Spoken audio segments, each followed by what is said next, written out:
네, 그럼 대구 경북 지역의 코로나19 상황 좀 더 자세히 살펴보겠습니다. 대구시 트윈데믹 대책 추진단의 민복기 단장 함께했습니다. 단장님 어서 오십시오. 안녕하십니까. 네, 안녕하세요.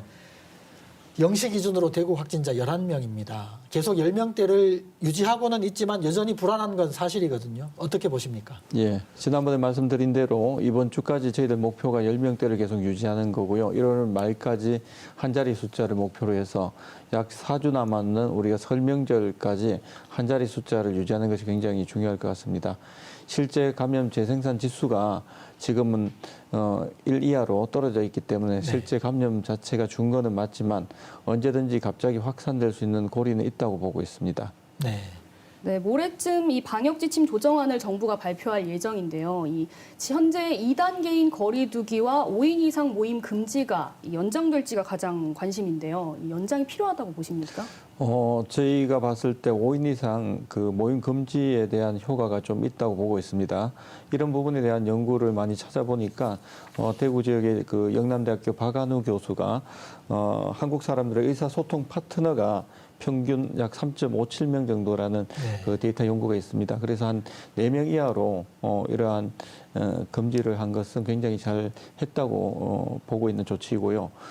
저희가 이러한 그 조치를 계속 이어가는 것은 지금 설 명절을 앞두고는 굉장히 중요하다고 보고 있기 때문에 전체적인 방역을 줄이는 것보다는 조금 계속 가는 것이 좋을 거라고 생각은 하고 있지만 지금 경제가 너무 어려운 게 많아서 그거는 고민이 많이 되고 있습니다. 네. 상주 BTJ 열방센터 관련한 감염 사례가 계속 늘고 있는데 예.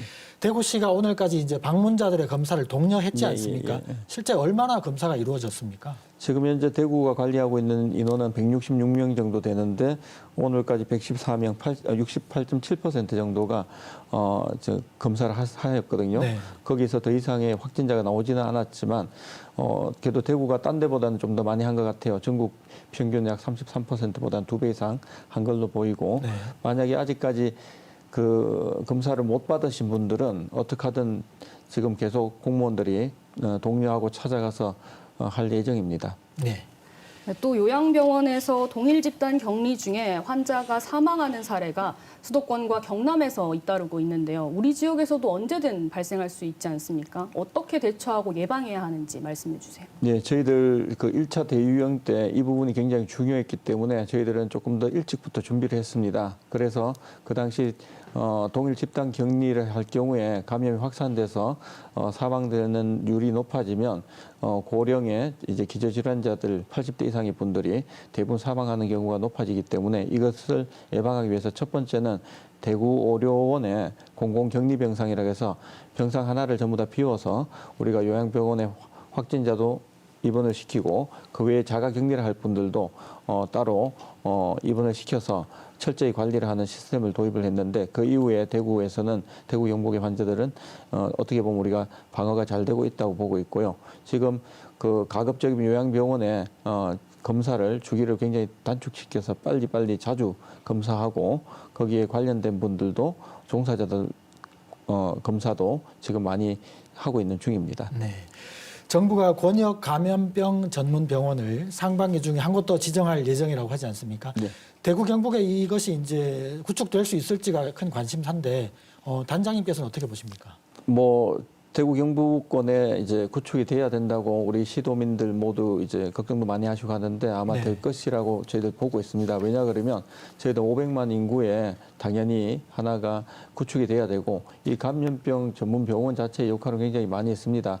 환자가 발생했을 때 거기 적극적인 대처를 하는 것도 중요하지만 평상시에 감염병이 신규가 발생하기 전에 미리 이러한 것들 예방하기 위한 이제 전문인 교육부터 이런 것들을 하기 위해서는 반드시 대구 경북에 있어야 되고요. 그다음에 이 역시 어떠한 감염병이 발생했을 때 컨트롤 타워 역할을 거기서 할 수가 있거든요. 네. 그래서 이런 부분에서는 대구 경북권에 있어야 되고 최근에 보시면 12월에 우리가 부산, 울산, 경남 지역의 환자분들을 많이 대구 쪽으로 이송해 와서 저희들이 환자를 봤거든요. 네. 그래서 아마 대구 경북에 있지만 이 영남 지역 전체를 또 감염병 전문병원이 역할을 할 수 있기 때문에 반드시 대구 지역에 유치가 돼야 된다고 보고 있습니다. 네. 네, 또 백신에 대한 관심도 높은데요. 최근 이 7국 외관의 미군 부대에서 백신 접종을 했는데 이 근육통 같은 이 증상이 있었다는 후기가 있습니다. 예. 괜찮은 건가요? 저희가 이제 백신을 접종할 때는 약간의 불편한 점이 있을 수 있습니다. 정상적인 불편함이죠. 팔 부위에 뭐 조금 아프거나 미열이 난다거나 이런 증상이 있을 수 있는데 너무 막 예민하게 생각할 필요는 없고요. 지금 현재 이제 전 세계에서 많은 백신 접종이 이루어지고 있으니까 여기에 대한 이제 학술적인 데이터를 전문가들이 많이 지금 정리를 하고 있고요. 정부나 지자체에서도 여기에 대한 대처를 잘 해서 이러한 백신 접종이 이제 문제가 있는 것보다는 어떻게 방어를 하는데 중요하다는 역할을 이제 시민들께 잘 설명할 수 있도록 해야 될 것 같습니다. 대구시가 운영하는 호흡기 전담 클리닉의 주말 임시 선별 검사소 예. 시민들 반응도 좋고 성과도 나오고 있다 이렇게 말씀해 주셨는데 예. 그래서 이제 운영을 더 연장하기로 했다고요? 예, 1월 31일까지 다시 연장을 하기로 했습니다. 특히 지난 주말에 처음 시작했는데 824명 정도가 오셔서 검사를 받았고요. 여기에 중요성은 이제 숨어 있는 감염을 저희들이 무증상 상태에서 찾아낼 수가 있기 때문에 감염원을 차단할 수 있는 아주 중요한 역할을 하고 있습니다. 네, 민복기 단장님 오늘 말씀은 여기까지 듣겠습니다. 감사합니다. 예.